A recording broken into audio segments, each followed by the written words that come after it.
Guys, welcome back. Induna Wengombe. Welcome back. I am the Induna. I am the chief. I'm the head man.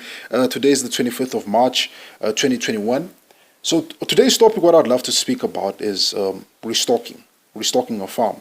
I know right now we are experiencing good rains. I know some parts of Namibia, there are still pockets of parts of Namibia that have not gotten any rain at all for this rainy season that we've been experiencing.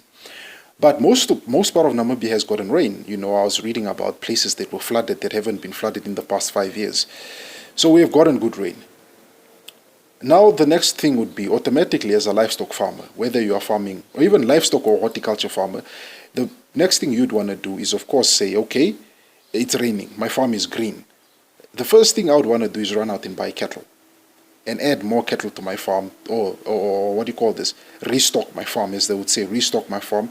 And like restock my farm. If I had to sell all my cattle due to drought, I'd want to buy cattle back. If I lost cattle due to drought, I'd want to buy them back right now. This is what's going to happen. So then, someone asked me, Mitchell, so if you were still back in the farming business, if you were back in the farming industry, how would you go about it and how would you do it? I said, there's two ways I'd go about it, two, three ways probably. The first one I'd go about it is, let's say I'm having a farm where I can run 200 heads of Simbra cattle. I would not want to fully stock the farm, so I run 200 cattle. I'd rather try and restock 150 animals right now, even 100 or 100 to 50 animals right now. The thought process behind that is, my biggest business partner is Mother Nature, it's nature. And the thing with her is, she is extremely unpredictable. We could be experiencing 2021 very good rains, 2022 a dry season, 2023 another dry season, then 2024 we experience good rains again. But of course, guys, don't think I'm wishing for a dry season. I'm praying that from 2021 moving forward, we just have good rains. But that can happen. That's just unfortunate how Mother Nature works. There are so many climatic conditions that happen. El Nino was something that was happening. Is it El Nino? Yeah, I think El Nino was happening. That was causing high pressures. I mean, was it high pressure system? High pressure system means it doesn't rain. Low pressure system means there's rain. High pressure systems here that we weren't getting any rain. Ourselves, Namibia, South Africa, Botswana, we're experiencing this. Even parts of Zimbabwe and Zambia, we're experiencing this. Even though Mozambique was busy getting flooded and busy getting flooded and so forth, experiencing cyclone conditions. We're experiencing very dry conditions where we're having no grass. I mean, we're having no rainfall or no proper rainfall or zero or little to no rainfall happening in the country. I recall, I recall 2019-2020 season, particularly 2019. I would spend that 2019 stocking up hay of lucerne every single day, almost every weekend, every paycheck I was getting in 2019. I was going to Agra and buying grass. The same thing with my dad, the same thing with my older brother, always rotating who's buying grass, who's buying what, is to make sure that the cattle are fed.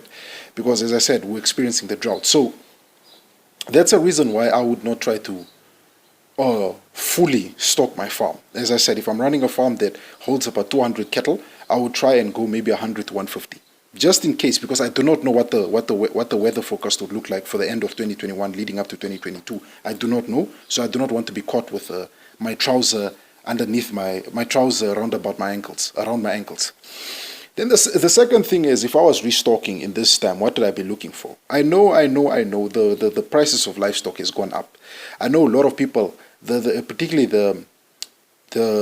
with the competition for open heifers. Open heifers, when I say an open heifer, this is a cow, or this is a female cow, young female cow that hasn't yet given birth before. So, which is mostly ready to be put to the bull. I know the competition for those is high right now. I remember I was talking to a friend who was telling me a heifer of his is going for 17,500. Another one was telling me 20,000. I know it's high, but that is what you have to look for. It's better to go for heifers that have not, for heifers that are still open, that are ready to be put to the bull, than going for a senior cow that might have calved once or twice before. Because you, as I said, you do not know what next year brings. It might be dry next year, and you need this animal to still be able to perform. And sometimes with matured animals, those ones are the ones that struggle the most when dry seasons come about, or you have a prolonged period of no rain. So rather go for heifers that are ready to be put to the bull, open heifers as you'd say, that are ready to be put to the bull, so you can start the breeding process. I know they're expensive, but that's what I would say. The same thing even with small stock of goats, I'd say look for ewes that haven't yet been put to a ram, but that are ready to be taken to a ram. Because usually those ones, when a prolonged period of dry season comes, as I'm regressing now, those ones will be able to better adapt and better adjust, or better adjust, or be very, what do you call this, flat-footed, to be able to adapt to conditions that happen. Because on the end of the day, as I said, I do not know what 2022 holds next year. Another thing that I would have also done, the third thing that I would have also done, is looking at the camp management, managing my camps better. This is what I'm talking about, not fully stocking your farm.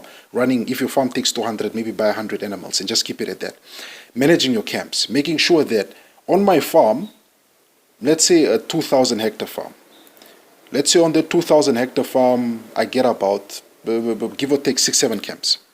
On that farm, I would try and only use 2 camps for the rainy season. My cattle will only stay in 2 camps for the rainy season. And meaning out of my 6 camps, if I'm using 2, there are still 3. There are 4 left. Sorry, maths left me. There are 4 camps left that I can still leave fallow, fence off, not allow any of my cattle to get in there, not allow any of my goats to get in there, is to save those camps, to say, if it happens that 2022, leading up 2022, throughout the year, leading up to our first rainy season for the new year, is dry and there's no rain, I would want to keep these camps rested and camped off. So no livestock, no goats, no cattle, no sheep. None of those go in there, no grazers, not even the horses go in there. Those camps are just going to be standing fallow and closed off. As these are the camps, these are what I would call my emergency camps when I'm experiencing a drought, because as I said, I'm restocking. But how would I go about it?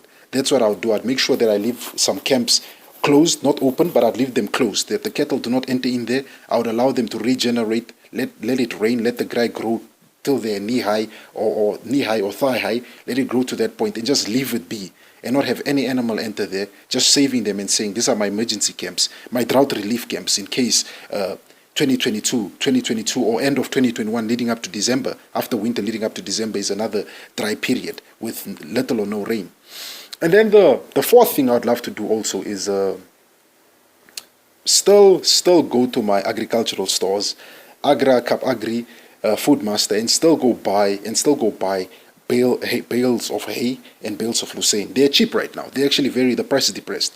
This is the time to still buy them and still stock. If you have started this program last year and now you have taken your foot off the gas because it's raining, I would still advise you to still go to the shops and still buy this hay and still buy the various feeds you're buying for your cattle. Stock that up. As I said, we do not know what 2022 or the end of 2021, round about December, when the rainy season comes back for most of the country, what it might look like. If it's going to be good rains like what we're experiencing, where some farms are hitting 200 millimeters within 4, 5, 6 hours, we don't know if it's going to look like that, or we're just going to be experiencing some extreme, very low rain, 14, 15, 13 millimeters, 10 millimeters of rain. So this is still the time I'd advise people to still go there when considering to restock. Still go to your farm. Still go to Agra and buy the hays and the bales, and still store them in case of a drought. This is how I would go about restocking. If I was still farming and I was restocking my farm, this is how I would have went about it. As I said, I would first not try to fully stock my farm. Second, try to buy animals that are still ready to be put to the bull. Third, leave some camps closed off to the cattle, not allowing cattle to go there, just letting it regrow, regenerate, closing it off. And when drought comes, this camp will be my drought relief. The fourth thing, I would still be going to Agra and still buying bales of grass, bales of hay, bales of buffalo grass, lucerne, whatever. That's what I would do. And if I was into horticulture, I would be very careful, because I spoke to some people that are doing horticulture. They were telling me how some of them had plowed large acres of land, and the rains were there, but the rains have stopped. Now the maize are struggling. So I was telling my one friend who's into that business of horticulture, I told him it would have been a smart idea to, rather than plowing your entire 50 hectares, you should have just plowed 10 to 20 hectares just to see how the rain looks like. And you should also consider getting a drip irrigation. I know sometimes with people that plow, like where I'm coming from, traditionally in the Zambezi region, when we see the rains fall, we get very excited even before the rains come. We get ready, we plow. If it's 100 hectares, we plow entire 100 hectares, and we start already running numbers in our head saying, hey, I'm going to make 100,000, I'm going to make $1 million from this. Rather than saying, let me start plowing 10, 10. Let it rain, let's see how it goes. Let's first look at how the rain would look like. Because if you're going to go 100 hectares, and out of that 100 hectares, you don't even get one bag of maize out of it, you made a loss. Give or take, you made probably 100 to 200,000 loss just from planting and so forth. So that's what I said to my horticulture friend. I said it would have been better if you plowed small pieces and monitored the rain pattern. If the rain showed very promising, then go ahead and go full force. But if it's showing probably January, February, good rain, March, no rain, then March, no rain to give the plants time to grow. But then it says that April might be good rain and there's no rain coming. It would have been best for you to just plant maybe 10 hectares, 10 hectares, 10 hectares, maybe 10, 10, 10 together, 30 hectares, and just monitor to see what the patterns would look like, rather than going in and rather plowing your entire 100 hectares. And now there's a long period of no rain. Now your crops are burning and you do not have an irrigation system. You're probably relying on rainwater irrigation. Now you're struggling. So that's how I'd have gone about it if I was still in this business, whether it was with livestock or, as I said, even with horticulture. That's how I would have played around with the things, just to, as they say, monitor the situation, to be able to make sure that I make the best decisions when it comes to this farming business. So those are my 2 cents, guys. I'll be looking forward to hear in the comment section what you guys think. What would you do when it's time to restock or when it's time to plow? How do you go about it? How would you go about it if you're in this situation? I'll be looking forward to the comments. Thank you very much, and bye for now.